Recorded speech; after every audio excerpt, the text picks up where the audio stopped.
Hi, everyone. Welcome to Perspectives of Change. Today, we bring a special guest with us. But as again, I will start by introducing our show, and then we'll get to our very special guest. At Perspectives of Change, we are dedicated to exploring how to nudge change forward by understanding and valuing multiple perspectives, because sometimes as a change agent, we start to believe that our perspective is the only one. But guess what? There's much more than just our own perspective. I'm your host, Sarika Kharbanda. I'm a change hacker, lean change agent and coach, and the host of the show, especially for today. With that, I'll start to welcome our special guest today, dialing in from Melbourne, Australia, Peter Phan or Peter Phan? Peter Phan. Welcome, Peter. Do you want to say hello to everybody? Hi, everyone. Sarika, thanks for inviting me to the show today. Really honored to be here. It's my first podcast, so please take it easy on me, and I'll try my best to entertain you all. You're going to be just perfect, Peter. You are lovely at conversations, and yeah, let's begin by introducing you, Peter. And I'm not sure if I'm going to do justice to your introduction because I think you could load it with much more than what I'm about to say. So feel free to add immediately after. So Peter says that he's armed only with a pen, paper, and a proven knack for capturing complex ideas. With this, he simplifies the complexities of organizational change into engaging videos and visuals that help organizations implement and bring change to life. Brilliantly said, Peter. I think I've had personal experience in you doing that, especially for my own product. So I'd love to talk about that too at some point. Peter has got a business and he calls that Film Studios, which you can visit at filmstudios.com.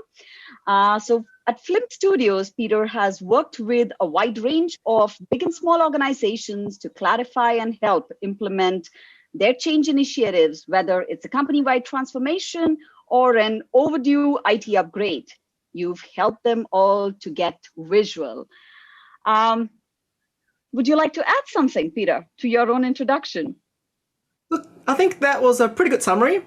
But I guess when you sort of take it back, I studied engineering and commerce. So my background is in engineering and commerce, and it's sort of quite different to drawing and visualizing projects, right? And so for me, drawing has always been a passion of mine. I've always loved drawing, but sort of coming from an Asian background and obviously having Asian parents, there's this expectation that you need to study something prestigious, something your parents can brag about. And so I loved my parents. I thought, let's study engineering, commerce, make them happy, and then start a side hustle related to drawing. And so that's where sort of Film Studios came up. And I've been doing it for about 8 years now, and really, really enjoying that sort of working in that sort of change and strategy place.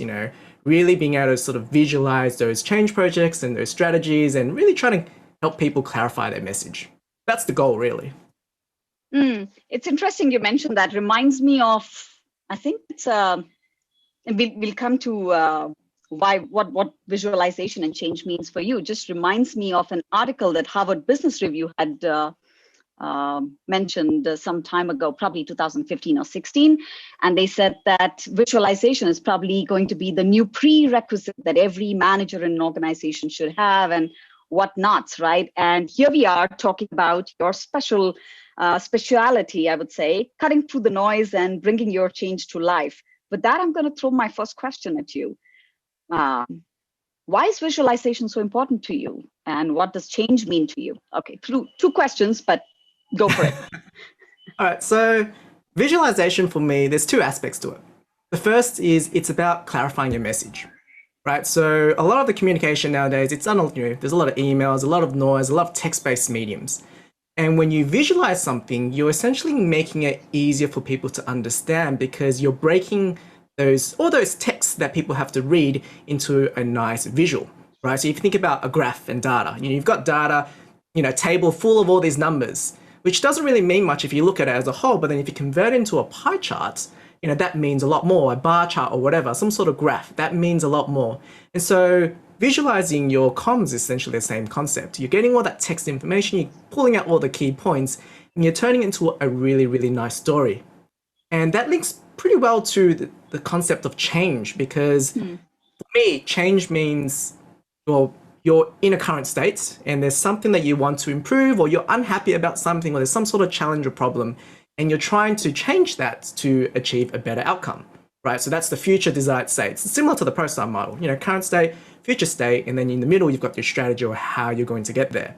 And so for me, being able to visualize that is really about creating a story that people can understand. And that sort of leads on to point number 2, which is about making it attractive.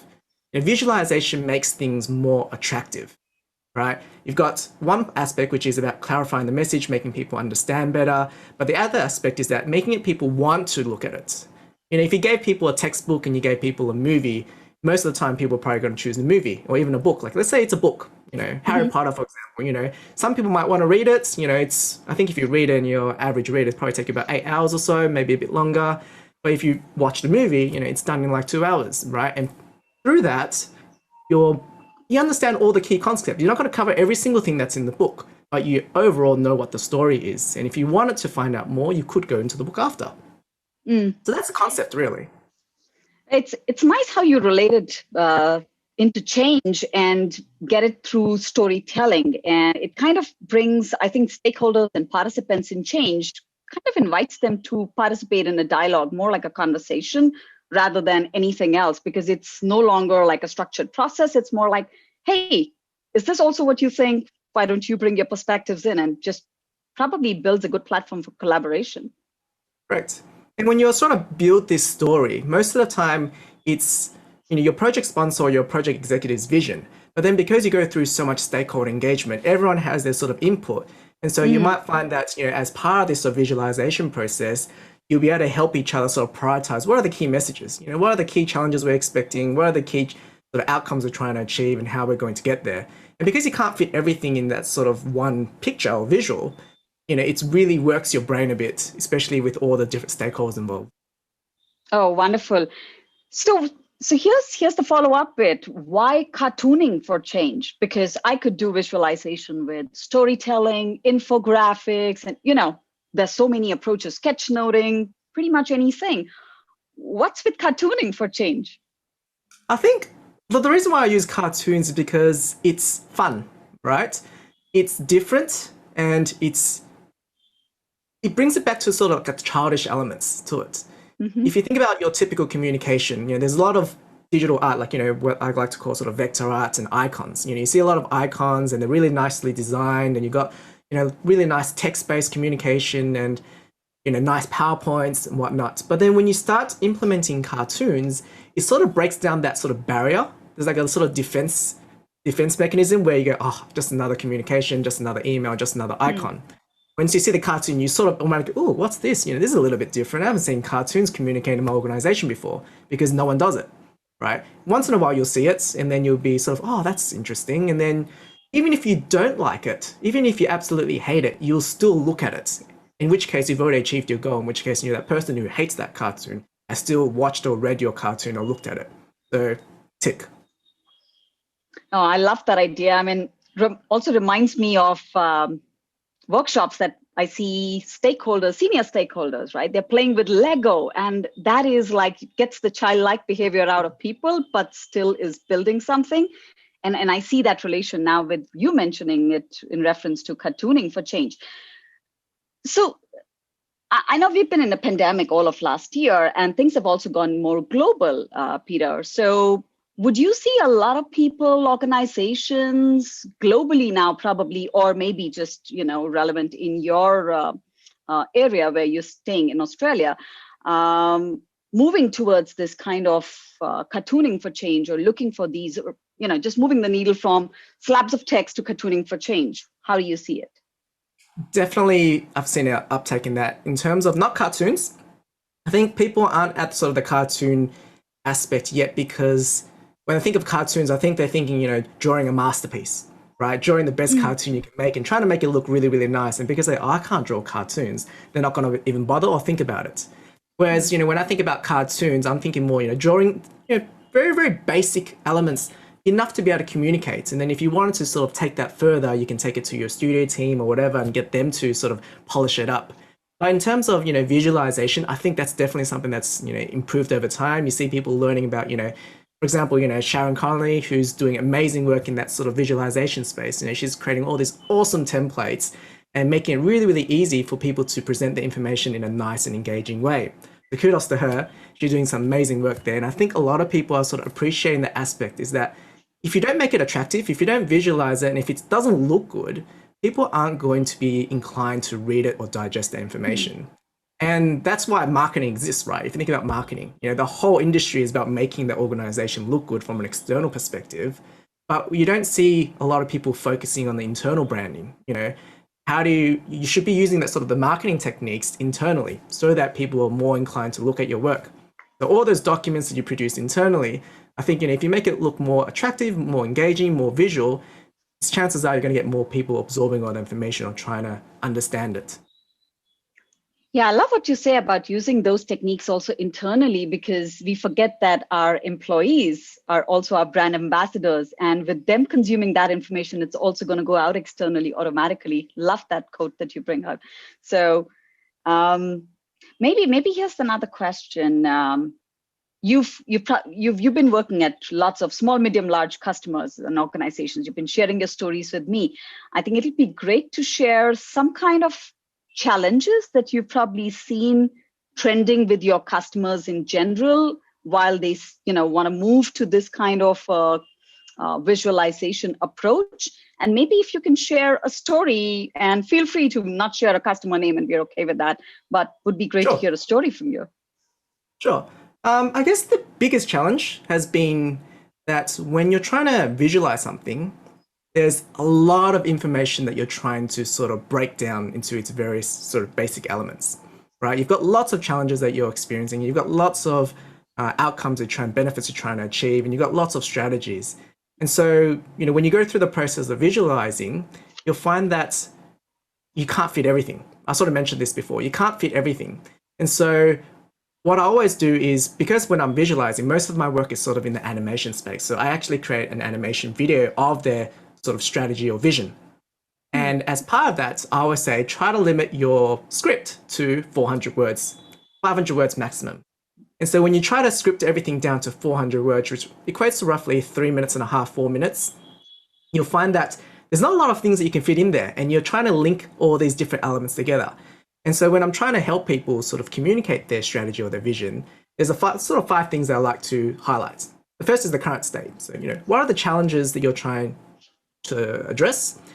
And then as part of your current state, you also want to talk about, the positive aspects of your current state, because at the end of the day, your employees and your stakeholders, worked with your organization to bring it to its current state. And so you don't want to talk negatively about the current state. Chances are it's pretty good, but you just need a little bit more work. So you're trying to soften that story. And then on the sort of very right-hand side, you've got your future desired state. So what are the benefits you're trying to achieve, right? And then in the middle, you've got your strategy. And then there's sort of 2 more elements I like to sort of highlight. It's the obstacles. So things that you might encounter along the way. And then supporting tools that you'll need to provide so that your people can overcome these obstacles. And so if you wrap all these 5 elements together, you have a really, really nice story. It's almost like a superhero, right? You think about a superhero story, you've got your challenger, they're trying to overcome something, they're trying to get there, and halfway through something happens to them, they have to try to overcome it, they have to think of new ways and strategies, they need some help, it might be a friend, a guide, whatever. And then once they overcome it, they have a happy ending. So that's the idea around that visualization process. So I think the challenge has always been trying to get all of that into 400 words. And so, really it's around getting it down to all those dot points and prioritizing what your key message is. And I think that's what a lot of customers have had issues with. In terms of, visualizing it, once you have all those elements, it's pretty easy to draw it. You've got your current state. So let's say, how would you want to represent your current state? The most basic one for me, and the ones I sort of generally use a lot as a sort of a base example, is buildings and a bridge. So you've got a building, it's an old looking building, and that can represent your current state. Then you've got your bridge, which represents your strategy and how you're going to overcome it. And then on the right hand side, you've got a more modern new, futuristic building, and it's, it's looking fantastic, and that could be your future desired state. And so, the bridge is obviously a bridge over some water. So in that water, you could have, some sharks, and that could be your challenges, right? And then you could have a bus traveling on the bridge, which represents your change project. right? And bus typically brings people on board this journey. The bus is a great example or way to communicate that you're bringing your people from the current state to the future state. And then if you want to add a little bit more in terms of the supporting tools, you can have parachutes dropping down, and there could be packages of supply that might help you. It might be training tools or face-to-face webinars, whatever it is. You sort of parachute them down to help people. So that's the basics of what I do. It's fantastic. So while you were talking now about, how you bring the current state to future state and all of that, of course, I was almost in that workshop that you did last year at the Australasian Change Days, of which I was delighted to be a part of. And I can definitely tell people I was bad at sketching anything, okay? And I'm okay saying that. But the more important thing there was from your previous story, when you talked about it being a superhero journey also, right? I could literally relate and visualize the journey and how it goes. And that's brilliant because my visualization meter was already working where I was thinking while you were talking. And that's the magic that, a story brings when you put that out there and you can visualize it. I'm curious to hear from the participants that we have, the audience that we have today. Just this point, right, that you mentioned. So I'm just curious to hear, what do you guys think? And then we'll just open up the floor to some questions before I come back to Peter with a couple more questions. You're welcome to unmute yourself and just talk. A bit of a quiet audience today.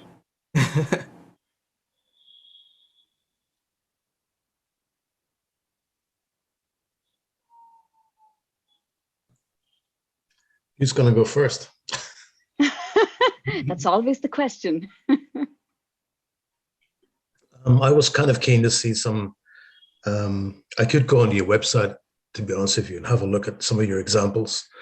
There's one change that's coming up in my organization, which is to do with skilling up our team. And I guess I'm just curious to see if you have examples of how you sell that change to the audience, right? Because over the last year and a half, because of all the stuff that's been going on around the world, I guess people are probably going to be a little bit more cynical, maybe more than normal.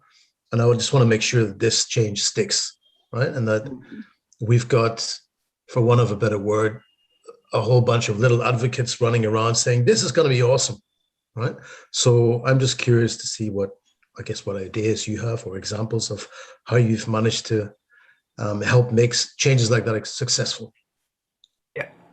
So it goes back to sort of marketing, right? So if you think about marketing, most of the time when you communicate, they're trying to communicate, what's in it for me, right? What are the benefits that you're trying to achieve, right? And so if you can highlight those key elements and constantly sort of repeat it and show examples and proof of it, that's a great way to do that. And, and one way of doing that is user case scenarios. So some videos I like to create, for example, meet Hannah, the hiring manager. Now, Hannah used to have a lot of challenges filling out all these paperwork and documents by hand manually. However, through the new process, blah, blah, blah, blah, blah, she's now able to do that in 1 minute. And we sort of walk through that process as part of that video. So step one, Hannah will do this. Step two, Hannah will do this. At the end, Hannah's now achieved that. And so you can also wrap all of that in a minute and a half. I like it. Because you can almost build up different personas then along the journey to say. You have different avatars. So, Hannah, the hiring manager, Mark, the senior manager, whatever it is, create some catchy names. What I like to do is use the same name. So the first letter of the name should be similar to the title name, and that makes it a little bit more catchy. So, Hannah, the hiring manager, Mark, the manager, Sally, the senior executive, that sort of stuff. Okay, excellent. Good ideas. Thank you. The other thing is, try to make it diverse as well. So if you can sort of when you're building these characters, think about, multiculturalism, things like that. I think that's something that people have really, really appreciated over the past few years. Previously, I didn't do that as much. And over time, there was like more appetite and people wanted more of it. Like, oh, they love it, they love it, they love it. So think about that as well when you're creating the avatars. Awesome. Thank you. You're welcome. Who's next? I think the challenge, I'm rolling out a big project at the moment. It's a tech project, moving everybody just to SharePoint Online. And I think what I'm facing at the moment with the company I'm working for, as you can see from, I think it's the Smith family, we have a lot of regional employees that may not be so tech savvy and really struggle with what we're trying to do. So trying to do my messages and my PowerPoint and videos and things is quite difficult because I have to pull it right back for some people, whereas other people are very technical and are picking it up in 3 seconds. So how do you manage that when one video might not be suitable for the whole wider 700, 800 employees plus thousands of volunteers? Yep. So the solution that today has been breaking that video up into sort of different levels. So what I generally do is with a lot of my projects, I like to break down to 3 levels: level 1, level 2, level 3. So level 1 is that sort of high level summary that everyone should sort of look at because it gives you an understanding of what that process is about. And then level 2 is a series of deep dives into various aspects. And let's say you've got, as an example, let's say it's a finance system, right? And you've got, invoicing, then you've got receipting, and you've got creating a purchase order. Those are all separate steps. So what you can do is you can create a mini video for each one, which provides a high level summary. And then you can provide additional information in the text form. Because what I found is that videos are great for communicating the high level, but they're not great for the detail. So if you can sort of create this sort of a flow of videos or steps which people can process and go through step by step, then that's the easiest way to get people on board. And by having that level 1, level 2, level 3 aspect, which is 1, the high level summary, 2 is almost like a summary of a specific element, and then 3 is like the detail, the hardcore detail, then you're going to be able to help people go through that. And if in that video, you can clearly label that video, a specific title so that it links to the level 3 detailed version, then that's going to be able to help people so they can watch that video and go, for more information, look at the document below. And that document's named exactly the same as that level 2 video. So that's what I've been doing today. Not sure if that answers the question or helps. It would, because that's how I've structured it at the moment. High level, lunch and learns, very high level, and then more detailed as I move through, because it's actually a rolling migration. As one team starts, another kicks off. It's not everybody moving through at the same time. So it's quite if you sort of make sure you have it sort of step by step, I think that's the key. Having from sort of left to right is a great way of presenting the information as well. Our brains like to process things from left to right or up and down. So most people are probably using PCs. And so you can go left to right and have a sort of like a status bar on the bottom, right? Showing all the steps. If you go on my website, there's an example of an interactive PDF, the Deacon Talent Acquisition one. You'll see on the status bar on the bottom, there's like steps that go from left to right. And so as you progress through it highlights which area you're at. So then people know, okay, this is where I'm at, and I can move to this section. I already know about this topic, so I can skip that one and move on to the next one. Right. And I noticed Sharon Connolly used lots of her templates, attended a lot of her courses. She's starting to use PowerPoint to create videos and things a lot now. So what systems do you recommend, Peter, that are easy to use? I would say, unless you're planning on going professional, PowerPoint is a great tool if you're comfortable with that. But let's say you want to take animation a little bit more serious, then you can look at the Adobe suite. Yep. That's a lot more technical. It's not as easy. It's not sort of like, here's an icon, drag it, and move it around. It's a lot more technical. So unless you're sort of seriously wanting to learn it, I wouldn't go through the Adobe suite. If you want to do cartoons, there's a program called like Powtoon, for example, which does that whole hand-drawn aspect. So you can look at Powtoons. That's one of the programs that I've heard a lot of feedback. I don't personally use it because I draw my own and animate my own, but that's something that I've sort of suggested. PowerPoint is great. You can also draw cartoons, upload it to PowerPoint, and then animate through there as well. But yeah, PowerPoint is a great tool, and if you take Sharon's courses, you should be able to learn a ton of tricks. Nice. More questions for Peter?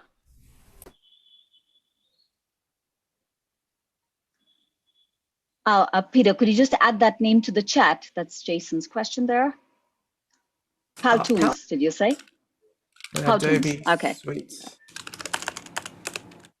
I think it's called Creative Cloud. Perfect. Any other questions that we want to put to Peter, or do I bring in my last 2 questions for you?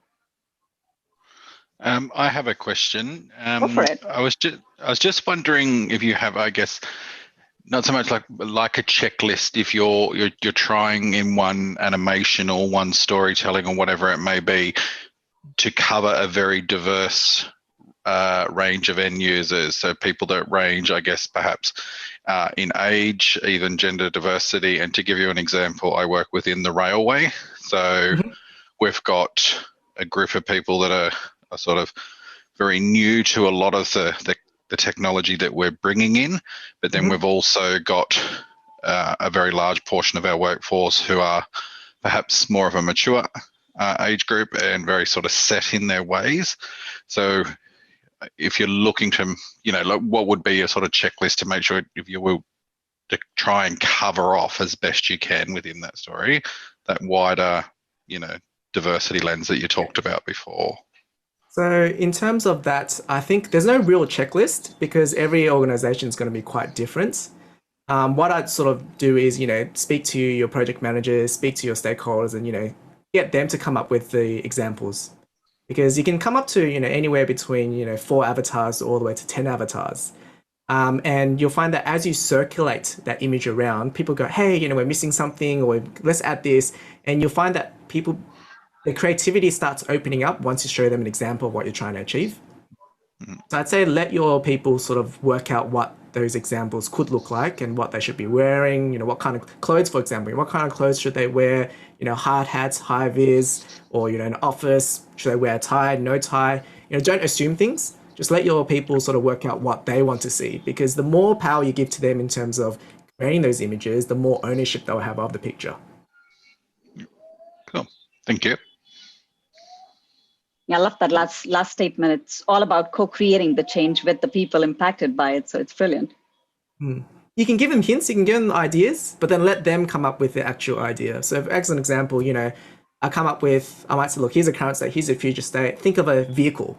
Most of the time, look, as an example, I might say a bus, and some people, let's use a rocket, let's use an aeroplane, So let them come up with the concept, and then you sort of just help them, guide them through that sort of storytelling elements, so that they cover off the key elements. Indeed. Any other questions for Peter?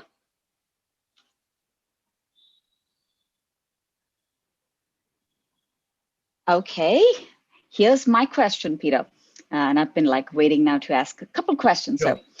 So I think one question that pops up to my mind always, probably for most podcasts, but especially for this one, I would say, is because as a normal person, I would just say, hey, I'm a little scared, to draw a cartoon, and I'm not probably good at it. I just said that, right? Last year when I did this session with you, I was like, oh, I'm so bad at this.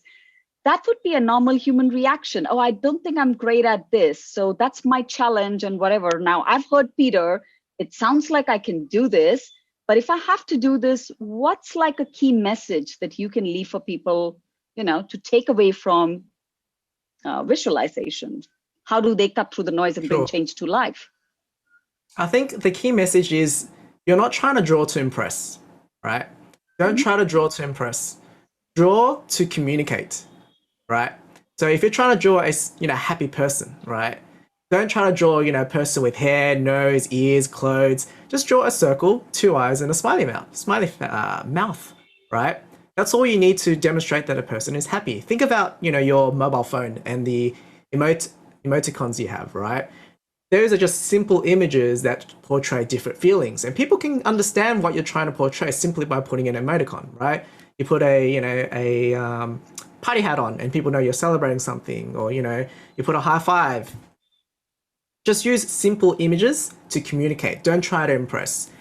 Once you try to impress people and try to make it into a masterpiece, that's when the image becomes complicated, right? You don't want to turn this into complex, because your information is already complex. Your strategy is complex. But if you're simplifying it, you're trying to simplify it, and try to make your images really, really simple as well.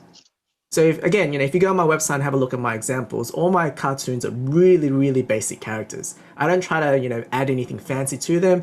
A person is literally circle face, and then the body is usually just round, and they might have 2 arms, and the arms will be stick figure arms with a circle at the end, right? Very, very simple images. Keep it simple. Indeed. I love the way you put it. So draw to communicate. So, hey, all our listeners and viewers today and tomorrow, don't draw to impress, just draw to communicate. And Peter, do you want to just tell us once again, what is your website URL? Sure. So my website is www.flimpstudios.com. So Flimp is FLIMP, studios.com. Perfect. Thanks, Peter. Thanks for being on the show. I have totally enjoyed this conversation, and I see that our viewers have had good questions and probably have some good takeaways they've had from you. So thank you again, and I hope to have you back on the podcast sometime soon. Thanks, Sarika. I really, really appreciate you inviting me here. Really enjoyed the conversation, and I hope everyone who joined us today has enjoyed it as well. Thanks so much. Thank you all. Excellent. Thank you all. Thanks, Peter. Thank you. And Thanks, thank you all Sarika. for joining Perspectives of Change. We will see you at the next podcast.